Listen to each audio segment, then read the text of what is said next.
दूसरी तरफ हेनरिक लीसा के पास जाकर उसे कुछ खाना ऑफर करता है और बदले में इंटीमेट होने के लिए कहता है, पर वो इसके लिए मना कर देती है। लेकिन हेनरिक फिर भी उसकी तरफ बढ़ने लगता है। तभी अचानक सायरन बज जाता है और उसे लीसा को छोड़कर बॉर्डर की तरफ भागना पड़ता है, क्योंकि वो एक सोल्जर है। यहाँ पर हम देखते हैं कि कुछ लोग आइलैंड में घुसने की कोशिश कर रहे हैं, जिन्हें सोल्जर्स की लीडर मिया वापस लौटने को कहती है, पर वो उसकी एक बात नहीं मानते और बैरियर काटने लगते हैं। और ये देखकर मिया एक आदमी को शूट कर देती है और फिर सभी लोग वापस जाने लगते हैं। लेकिन हेनरिक अपने मजे के लिए एक एक करके सभी को शूट कर देता है। अब वोटिंग का दिन आ जाता है और सभी लोग एटीएन के खिलाफ वोट करते हैं, यानी अब उसे अपनी जान देनी होगी। पर लीसा ऐसा बिल्कुल नहीं चाहती थी, इसलिए वो हॉल में बैठे हुए सभी लोगों से कहती है कि मेरा हस्बैंड बेगुनाह है, बस वो तो मेरे लिए दवाइयाँ ला रहा था। साथ ही इस बात का भी खुलासा करती है कि उसने हेनरिक को मारने के लिए वोट किया था, क्योंकि उसने खाने के बदले लीसा के साथ इंटीमेट होने की बात कही थी। ये सुनकर हॉल में जितनी भी लेडीज मौजूद होती हैं, वो हेनरिक के खिलाफ बोलने लगती है। इसलिए बेट्रिस को ना चाहते हुए भी हेनरिक को आइलैंड से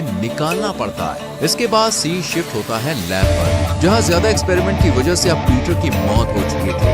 ये देखकर मारिक को काफी बुरा लगता है और वो उसकी डेड बॉडी को जलाने के बाद अपने घर आ जाता है। यहाँ उसका बेटा लाइनस उससे मिया की टीम के साथ मेनलैंड यानी बाहर की दुनिया में जाने के लिए कहता है, पर मारिक इसके लिए मना कर देता है। लेकिन लाइनस उसकी एक नहीं सुनता और अगले ही दिन कुछ सोल्जर्स के साथ बायो सूट पहनकर उनकी बोट पर चला जाता है। अब उनके साथ हेनरिक भी था, जिसे ये लोग सजा के तौर पर बाहर छोड़ने के लिए जा रहे थे। और कुछ देर के बाद ये मेनलैंड पर भी पहुंच जाते हैं, जिसके बाद एक सोल्जर हेनरिक से कहता है कि वह बोट से उतरकर नीचे चला जाए, पर वो ऐसा करने के लिए तैयार नहीं था।